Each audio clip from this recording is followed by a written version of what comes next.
High-level combat athletes are trapped in a brutal paradox. To survive in the cage, they need extreme, lung-burning cardiovascular conditioning. But the very training required to build that engine often tears apart the vehicle itself, their structural chassis. Throughout a single training camp, fighters execute thousands of unmonitored pivots, level changes, and shuffles. Without perfect mechanics, every single one of those movements subjects the knee to unmanaged rotational torque and destructive shear force. The real danger hides in what we consider mindless cardio. As an athlete exhausts themselves, their nervous system gradually loses the ability to coordinate proper muscle firing patterns. They keep pushing the pace, but their structural form silently falls apart. This anatomical diagram shows the exact biomechanical failure we're talking about. You can see the VMO and vastus lateralis muscle alignment. When the leg is deeply fatigued, the naine often drifts inward, a vulnerable position known as dynamic valgus. That inward drift violently shifts the mechanical load away from the muscles and directly onto the anterior patellar tendon, creating thousands of repetitive microtraumas. The conditioning routines engineered to make these fighters unstoppable are actively creating what we call the vibrations of injury, the microscopic compounding damage that quietly shortens their careers. Why do we accept this? Why is structural deterioration considered a mandatory tax for extreme cardiovascular fitness?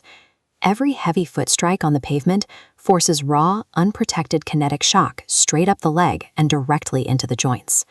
Standard gym equipment just passively absorbs effort.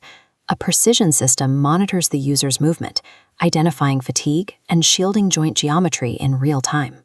Addressing the million-dollar liability of non-contact injuries requires transforming the machine itself into a closed-loop biomechanical diagnostic lab.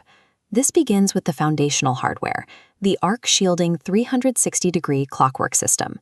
It takes a standard commercial elliptical and retrofits it into a precision movement laboratory. Looking at this technical schematic, positional sequencing is mapped directly onto the geometry of the foot pads.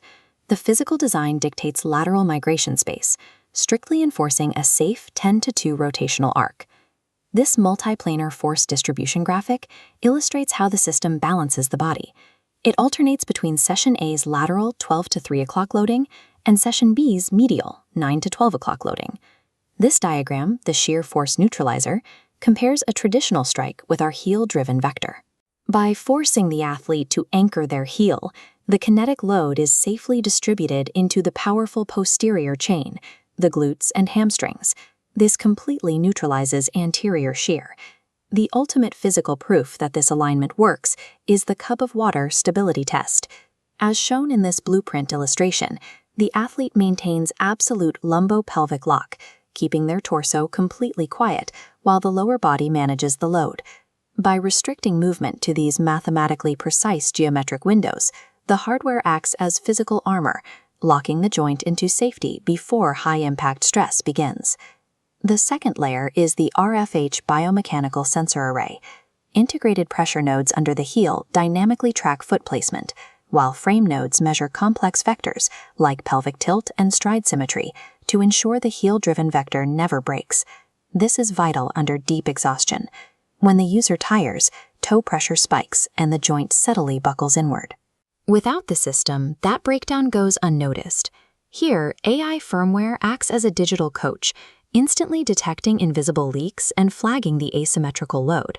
This feedback loop neutralizes dangerous compensation patterns, catching structural failures milliseconds before tissue damage occurs. Traditional sports medicine is entirely reactive. We look at charts like this injury mitigation matrix, analyzing the vulnerabilities of ACL and meniscal tears only after a catastrophic blowout has occurred. The goal of ArC shielding is the exact opposite.